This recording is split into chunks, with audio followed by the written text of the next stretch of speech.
Hi friends, இன்னைக்கு நம்ம சேனல்ல இந்த கொழுக்கட்டை வரிசையில் என்ன பார்க்க போறோம்னாக்கா, தேங்காய் பூரணம் வச்சு தேங்காவும் சர்க்கரையும் வச்சு அதாவது ஏலக்காய் பொடி போட்டு நம்ம அந்த பூரணம் ரெடி பண்ணிட்டு அதுக்கு மேல் மாவு பிசைஞ்சிட்டு தேங்காய் பூரணம் வச்சு நம்ம கொழுக்கட்டை செய்ய போகிறோம். அது எப்படி செய்யறதுன்னு பார்க்கலாம். அதுக்கு 2 மாவு நான் எடுத்திருக்கேன். என்ன காரணம்னா, அரிசி மாவுலேயே பதப்படுத்தின அரிசி மாவுலேயே நான் பண்ணி காமிச்சிட்டு இருக்கிறேன். இப்போ அதை வந்து கேழ்வரகு மாவுலேயும் இதுவும் வறுத்து நான் அரைச்சி எடுத்துட்டு வந்து வச்சிருக்கேன்.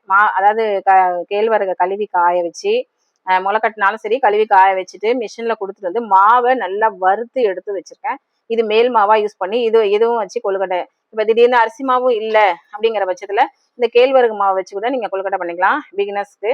அதனால இதை எப்படி பண்றதுன்னு காமிக்கிறேன். 2 வெரைட்டியா 2 மாவு எடுத்திருக்கேன். ஆனா பூர்ணம் ஒண்ணுதான். அதை எப்படி பண்றதுன்னு நான் காமிக்கிறேன். ஏற்கனவே நம்ம சேனல்ல வந்து கடலப்பருப்பு பூர்ணம், எள்ளு பூர்ணம், உளுந்து பூர்ணம்லாம் வச்சு நான் பண்ணி காமிச்சிருக்கேன். அப்புறம் வந்து புழுங்கலரிசி மாவு வச்சும் கிரைண்டர்ல அரைச்சி, அதாவது மிக்சியில் அடிச்சு அது எப்படி பண்றதுன்னு காமிச்சிருக்கேன். போய் நம்ம சேனலை செக் பண்ணிக்கோங்க. இன்னைக்கு வந்து நம்ம இந்த பூர்ணம் தேங்காய் பூர்ணம் கொழுக்கட்டை எப்படி பண்றதுன்னு பார்க்கலாம். அதுக்கு என்ன தேவையான பொருள்கள் அப்படின்னு பார்த்தீங்கன்னா, வெள்ளை மேல் மாவு வெள்ளை, அது அரிசி மாவு எடுத்திருக்கிறேன், பச்சரிசி மாவு பதப்பட்டின மாவு, அப்புறம் கேழ்வரகு மாவும் எடுத்திருக்கேன். பூர்ணத்துக்கு வந்து தேங்காய், வெல்லம், அதாவது உருண்டை வெல்லம் தான் எடுத்து அடிச்சு வச்சிருக்கிறேன். தேங்காய் வந்து 1 கப்பு துருவல் எடுத்திருக்கிறேன். அதுக்கு தேவையான சால்ட் எடுத்துருக்கிறேன், ஏலக்காய் பொடி. இது மாவு பிசைறதுக்கான இது நெய் எடுத்துருக்கேன். மேல் மாவு பிசைறது உங்களுக்கு வீடியோ ஏற்கனவே நான் போட்டிருக்கேன். அதே மாதிரி அந்த வரிசையில் இந்த மாவும் பிசைஞ்சிருக்கோம். இதுக்கு தேவையான சால்ட்டு நம்ம போட்டுக்கிறோம். நான் கொஞ்சம் தான் எடுத்துருக்கிறேன், ஏன்னா நம்ம நாளைக்கு நிறைய கொழுக்கட்டை பண்ண போகிறோம். உங்களுக்கு செஞ்சு காமிக்கிறதுக்காக நான் கொஞ்சமாக மாவு எடுத்திருக்கேன். இது நீங்கள் அதிகமாக செய்யணுங்கிறது 1 கப்பு துருவலுங்கும் போது நீங்கள் வந்து பார்த்து எடுத்துக்கோங்க. பேஷன் வந்து அகலமாக எடுத்துக்கோங்க. நம்ம பிசையும் போது சீக்கிரமாக ஆறிடும். அடுத்து வந்து பிசையும் போது மாவு ரொம்ப இதுவே மாவு செதறது பாருங்க. இது ஏற்கனவே வேக வச்ச மாவு தான். நான் இதை மாவு பதப்படுத்துறதும் அந்த வீடியோவும் இன்னைக்கு முடிஞ்சா போட்டு விட்டுறேன்.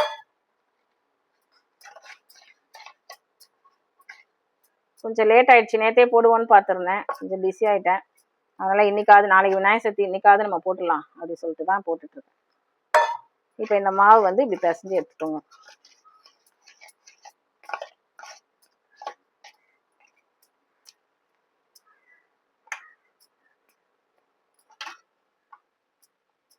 இப்போ நெய் கொஞ்சம் ஊற்றிக்கணும்.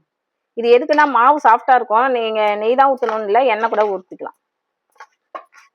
சில பேர் பால் கொஞ்சம் தெளிச்சு பிசைஞ்சுக்குவாங்க, அது இன்னும் கொஞ்சம் டேஸ்டா இருக்கும். பால் வேணாலும் 1 ஸ்பூன் ஊற்றிக்கலாம். நீங்க மாவு காயாம இருக்கும், அதுக்காக பண்றது தான் இதெல்லாம். சூடு கை பொறுக்கிற அளவுக்கு இருந்துச்சுன்னா நீங்க இதுலயே பண்ணிக்கலாம்.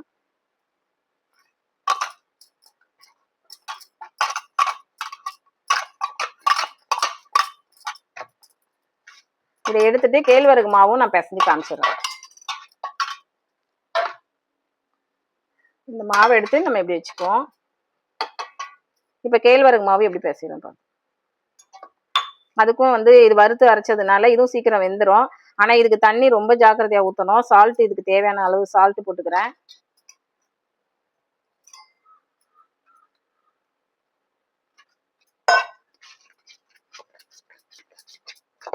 உங்களை செஞ்சு காமிக்கிறதுக்காக கொஞ்சமா பண்றேன் நான்.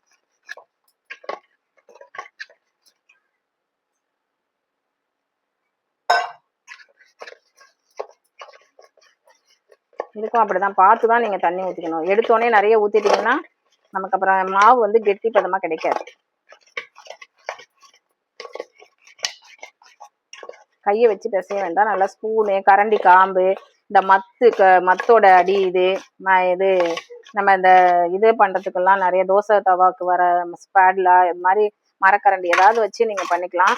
நல்லா தெரியும். இப்போ அகலமான பேஷனா எடுத்துக்கோங்க, உங்களுக்கு பிசையறதுக்கு நல்லா இருக்கும். இதுலயும் கொஞ்சம் நெய் தான் போட்டுக்கிறேன். இதுக்கு நல்லா வேர்க்கடலை பூரணம்லாம் வச்சு பண்ணீங்கன்னா இன்னும் நல்லா இருக்கும். நான் வெறும் தேங்காய் பூரணம் தான் வச்சு காமிக்க போறேன்.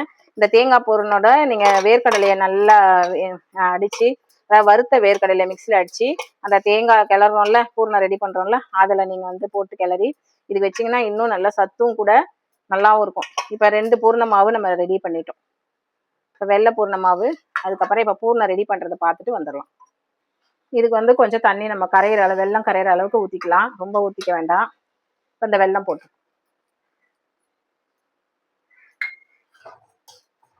இது நல்லா கரையட்டும். கரைஞ்சோன்னா வடிகட்டிட்டு நான் காமிக்கிறேன்.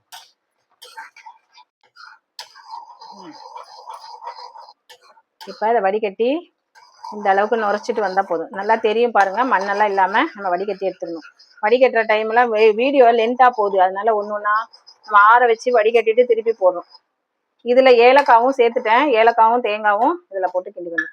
இந்த ஸ்டேஜில் தான் நான் சொன்னேன், வேர்க்கடலை இருந்து நீங்கள் போட்டுக்கலாம்.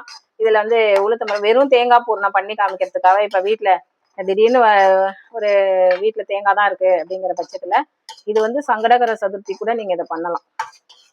ஏன்னா பிள்ளையாருக்கு உகந்தது இந்த மோதகம் தான், அதாவது தேங்காய் பூர்ணம் மட்டும் வச்சு. இது பாகு பதெல்லாம் தேவையில்லை, நல்லா நுரைச்சிட்டு வருதில்ல, அந்த ஸ்டேஜில் போட்டுட்டு நான் கொஞ்சமாக எடுத்துருக்கிறதுனால உங்களுக்கு கொஞ்சமாக தெரியுது. நீங்கள் நிறைய அரைமுடி தேங்காய் ஒரு தேங்காய்லாம் போட்டுக்கிட்டிங்கன்னா அரைமுடி தேங்காய்க்கு எந்த கப்பு எடுக்கிறீங்களோ அந்த கப்புக்கு ஒரு இதை எடுத்துக்கோங்க. இதை நம்ம இப்போ தட்டில் வச்சு ஆற வச்சுக்கலாம். பார்த்தீங்கன்னா தெரியும், நல்லா கெட்டியாயிடுச்சு. இது ஆற நல்லா கெட்டியாயிரும். இதை இன்னொரு மெத்தடு கூட பண்ணலாம். நீங்கள் அடுப்பில் வச்சு கிண்டாம இந்த தேங்காய் அரைக்கிறீங்களா மிக்சியில், அதில் ஏலக்காவும் போட்டு வெல்லமும் போட்டு அடிச்சிக்கலாம். இப்போ வந்து நம்ம வந்து என்ன பண்ணுறோம், தேங்காய் பாகு அதை பாகுல கரைஞ்சோன்னே போட்டிருக்கோம். ஆனால் அந்த தேங்காய் மிக்சியில் போட்டு அடிச்சுட்டு வெல்லத்தையும் போட்டு அடிச்சுக்கிட்டு எடுத்திங்கனாலே அந்த பதம் வந்துடும். ஆனால் என்ன ஒன்று மண் இருக்கும், நம்ம கிண்டினோம்னா அது ஒரு டேஸ்ட் இருக்கும். எல்லாமே ஒரே மெத்தட் தான். உடனே செய்யணும் அப்படின்னு நினச்சிங்கன்னா தேங்காய் மூடி திருவி வச்சுக்கோங்க. வெல்லத்தை அதுலேயே மிக்சிலேயே போட்டு அடித்து ஏலக்காவும் போட்டு அடிச்சுட்டு உருட்டி எடுத்துக்கிட்டு அதுக்கப்புறம் மேல் மாவுல வச்சு பூர்ணம் செய்யலாம். பூர்ணம் எப்படி வேணாலும் நீங்கள் ரெடி பண்ணிக்கலாம். ஆனால் டேஸ்ட் ஒன்றா தான் இருக்கும். இதில் நம்ம சுத்தமாக செய்கிற மாதிரி இருக்கும், வேற ஒன்றும் இல்லை. இந்த தேங்காய் பூர்ணம் வந்து சுத்தபத்தமாக கிடைக்கும் நமக்கு. பார்த்தா தெரியும் உங்களுக்கு, நல்லா ஆற கெட்டி பட்டு வந்துடும். இது எப்படி செய்ய போகிறோன்றதை காணும். இது சூடாக இருக்கிறதுனால ஆறினோடனே நீங்கள் உருண்டை பிடிச்சி வச்சுக்கலாம். இப்போ சூடாக இருக்கிறதுனால நான் என்ன பண்ணுறேன், ஸ்பூன்லேயே எடுத்து வச்சுக்கலாம் அப்படின்ட்டு. நல்லா தெரியும், ஆற வச்சுட்டேன் பாருங்க. இந்த ஷேப் எப்படி கொடுக்க போகிறோம் அப்படின்னா, நெய் எடுத்துக்கோங்க. நல்ல மாவை இப்படி உருட்டி இந்த சொப்பு செஞ்சுட்டு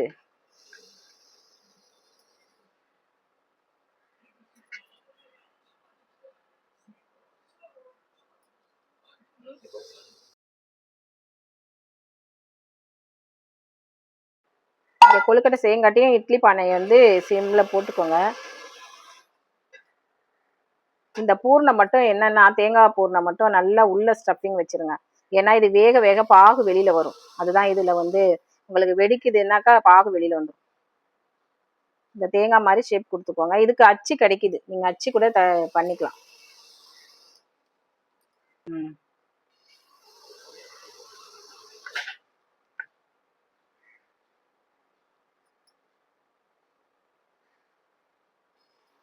இது ஈஸியாக வந்துடும். இந்த மாதிரி பண்ணிக்கோங்க.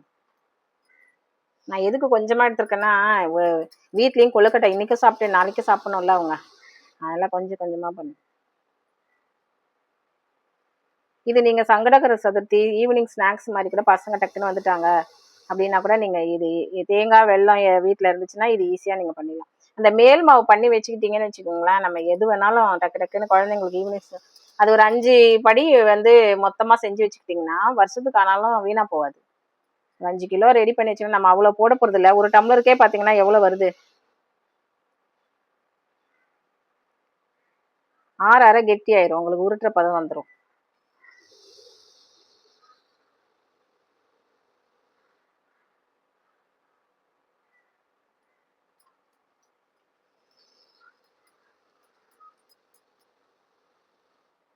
இதில் ஒரு 7 அந்த இதில் அந்த கொஞ்சம் தான் மாவு வச்சுருக்கேன், கேழ்வரகு மாவு, அதில் கொஞ்சம் பண்ணி காமிச்சிடுறேன்.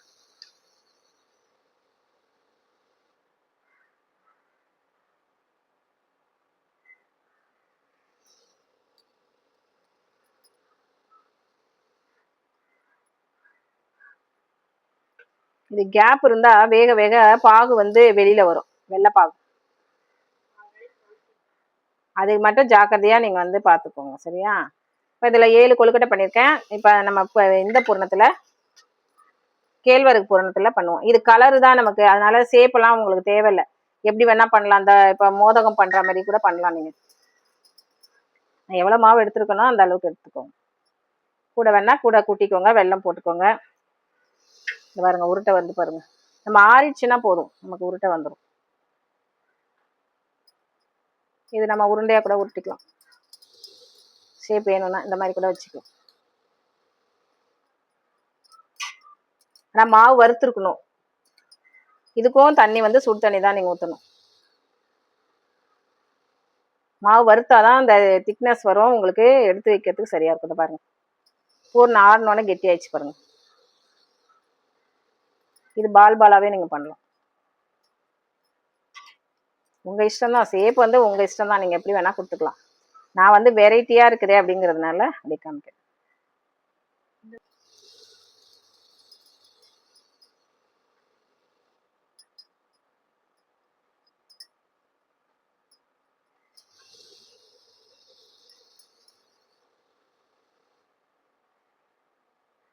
இந்த அளவுக்கு உங்களுக்கு மெலிசா வரணும்னா நீங்க மாவு வறுத்துக்கோங்க. நான் எடுத்துருக்கிற மாவுக்கு இவ்வளவுதான் வந்திருக்கு.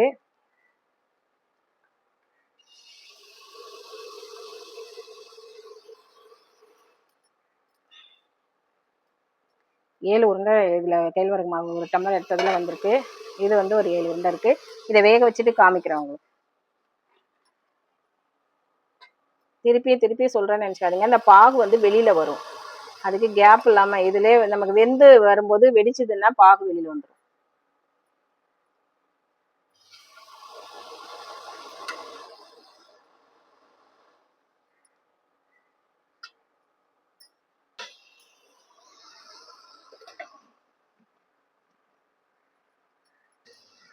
வெந்தோடனே காமிக்கிறேன் ஃப்ரெண்ட்ஸ். இப்போ நம்ம எடுத்த மாவுக்கு 7 கொழுக்கட்டை, இதில் ஒரு 7 கொழுக்கட்டை பண்ணியிருக்கேன். அந்த வெள்ளை கொழுக்கட்டையில் மிச்ச மாவு உருட்டி வச்சுருக்கேன். இப்போ நம்ம வந்து அது வெந்தோடனே பாருங்கள் எப்படி இருக்குன்ட்டு. மிச்ச மாவை அதில் உருட்டி வச்சுருக்கேன். கொஞ்சமாக உருட்டி காமிச்சல, இதில் ஒரு 7, இதில் ஒரு நம்ம கொஞ்சமாக தான் மாவு எடுத்துட்டோம். எவ்வளோ சாஃப்டாக வந்திருக்கு பாருங்கள். ரெண்டுமே நல்லா சாஃப்டாக வந்திருக்கு. எப்படி இருக்குன்னு செஞ்சு பார்த்துட்டு கமெண்ட் பண்ணுங்கள் ஃப்ரெண்ட்ஸ். அட்வான்ஸ் விநாயகர் சதுர்த்தி வாழ்த்துக்கள். Okay friends, thank you.